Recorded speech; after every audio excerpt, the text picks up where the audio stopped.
Hi everyone, and welcome to this week's Dyknow Digest episode. Dyknow Digest is a weekly video newsletter where we answer questions from Dyknow users to help you use Dyknow better and in more creative ways in your classroom.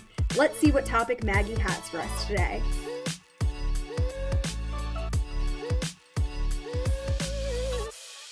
Hey Sierra, this week's question is from Laura Jacobson.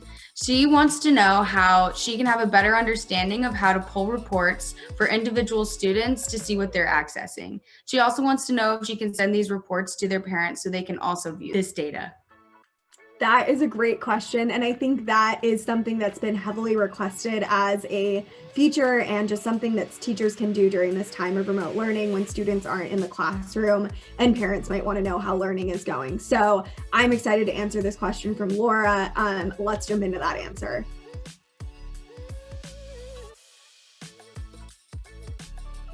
Right, entry number 3 of the Dyknow Digest today. This is a great question, and I'm excited to answer it. I think class history during this time, especially of remote and distance learning, as well as hybrid learning, has been really impactful for educators to have. So class history really gives educators that second level of insight into what students are doing during class, giving them the insight of if students are trying to access distracting sites, if they're spending too much time on certain sites, what they're doing during class, and really gives teachers the ability to address that and engage with students when they're at home or maybe not in the classroom. So I am going to break down how you can view class history for an individual student and drill in on that class history based on different filtering criteria, as well as how you can send that class history and save it for that student and send it to parents, other teachers, administrators who might be interested in seeing it. So first and foremost, class history in Dyknow can be accessed either by going to the My Classes. First, you have to be in the My Classes dashboard. And then from there, you can either click the class history tab in the top menu. This option is really good if you have a student who is in multiple classes of yours and you want an aggregate for that student's activity in all of your classes. Or if you want a student's activity in just one class, then you would navigate to the class that you want to see class history for and click the class history hyperlink in that class on your class dashboard. So then once you are in the class history dashboard, you can drill in on one individual student by clicking on the students menu and selecting the name of that student. And then you should see all aggregate data for that student. If you would like to see that data based on a certain date range or for one day or all time, you can go ahead and click on the date menu and select one of the preset date range options that we've provided for you. Or you can set a custom date range if there's a specific time period you want to look at. Or if you just want today and seeing how that student did today, select one specific day. And then to filter, if you want to see kind of more specifically what kind of activity they were on, you can filter by activity type, and that basically just means filtering by websites or applications. So you can drill in on the two of those, as well as only view allowed activity, so that reinforcing good behavior, seeing what good activity they've been doing during class.